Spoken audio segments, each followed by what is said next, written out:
Will that conversation be about Kyler Murray, BG? There was a report that came out yesterday from Adam Schefter, talked about it on our pregame show, that Kyler Murray is, quote, weeks away from returning to the field. And while we all knew that was a reality, to have a couple weeks of practice, is it disheartening for this team that Kyler Murray's not going to be activated tomorrow? Or if you've watched Josh Dobbs for the last month, are they encouraged that, okay, we're in good shape temporarily? I think they're fine. I know in-house, I don't think anybody's worried about it. I don't think anybody's saying, oh, no, he's not ready to come back Monday. They knew, and everybody in-house, especially in the Cardinals organization, knows the timeline. They know about when he's going to be able to come back. JG said a lot about it, saying, hey, we're going to put him in practice. He's not just going to show up when he's ready and be able to play. He's got to come in here and, like we said in the pregame show, build that rapport back with his receivers and stuff. So I think the Cardinals are in a good place with Josh Dobbs right now. And when Kyler Murray is good and set and ready to come back into this lineup, it'll be good.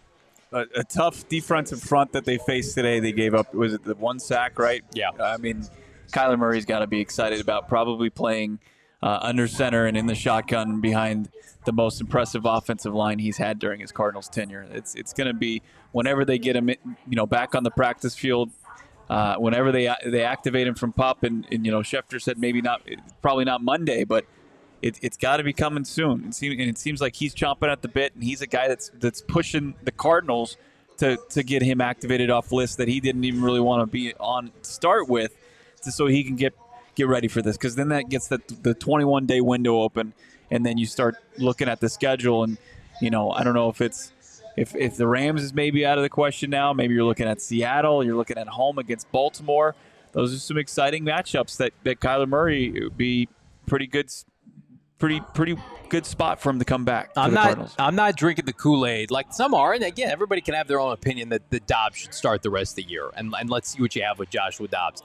Here's what I will say. After today's performance, he's gone 4 for 4 with improving in every single game. He's better at Washington to the Giants, Giants to the Cowboys, Cowboys to the Niners, and today he had his best performance.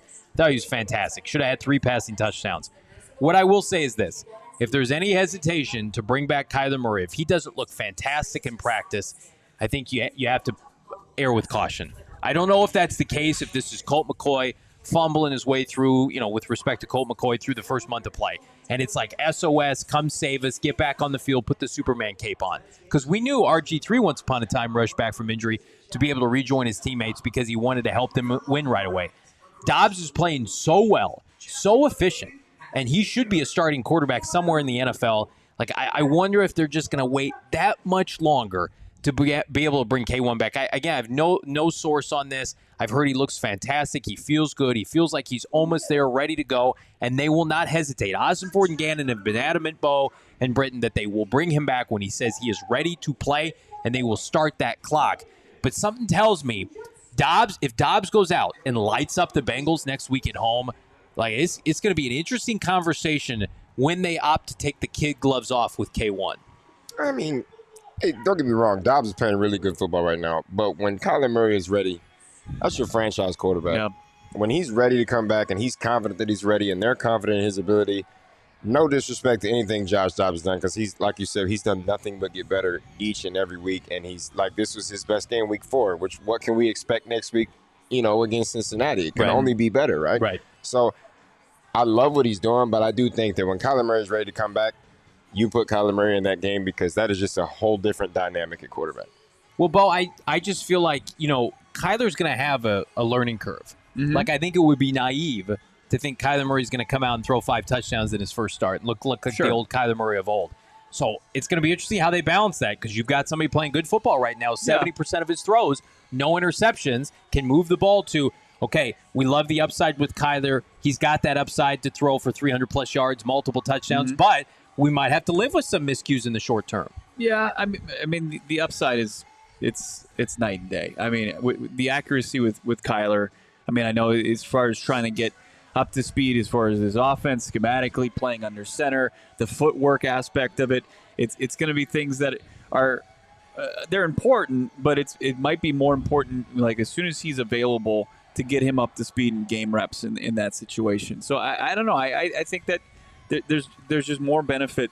I know that Joshua Dobbs has put you in a really good situation, probably one that better than anybody envisioned as far as the quarterback play in the interim with Kyler Murray, but I don't think it changes his timeline at all. No, there's no rush. There's no rush to bring Kyler Which is back. fine. Yeah, that's great.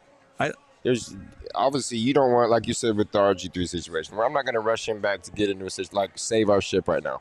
No. When I also think you want to give yourself a large enough sample size to see what you have in K1 in this in this offense. I think you need at least 9 to 10 games to be able to do that accurately. But I also think somebody said I'm overthinking it. I don't think I'm overthinking it because right now this team, what they need is drive extenders and points, and they can't afford to turn the ball over. And I would almost say, like, outside of K1's playmaking ability, which is the trump card for everything, the number one attribute of this team that is limited is you cannot give the ball back to the other team. Mm-hmm. And you're running the football effectively. This team right now should be favored in a handful of games the rest of the year. And like I saw somebody in the chat saying if they go 1-4 and they lose to Cincinnati next week, they should just tank. Jonathan Gannon doesn't think like that. I can tell you right now firsthand, referencing his time in Philadelphia with Nick Sirianni, they started 2-5 in the 2021 season. They had losses to San Francisco. They lost to Dallas. They lost to the Chiefs, to the Bucks, to the Raiders. They had a tough schedule to begin that season, and they rallied to have a over 500 record, 9-8. They made the playoffs. So, again, 2-5, 1-4, whatever it is, this team's not going to throw in the towel. Every win means something to these players and these coaches to build the foundation. You're telling me Michael Wilson wants to tank for the rest of the year? Paris Johnson Jr., these guys, Dobbs fighting for a job, Bo Brock? Again, nobody wants to lose, but this is cliche to say. The season's not over until it's over. They're going to fight for every W they can get. Yeah, they are. They are. And they're going to get healthier, and they'll get, Kyler back. Look at Buddha. And, with Kyler not getting activated, potentially tomorrow, they still have a good chance that they'll activate a Garrett Williams, and their defensive secondary gets a player. Majay Sanders could be making his way back. Add his skill set to that pass rush that needs some help, that is going to be playing with their ears pinned back next week against that awful Bengals offensive line. Yeah. So it's, the Cardinals are getting some help. They're not ever going. There's never going to be a point in this season when they're just going to say, you know what, let's just pack it in and just call it a 2023 season and get prepared for the 2024 offseason. It's just there's not a person in that building, in that locker room, in that front office that is built like that.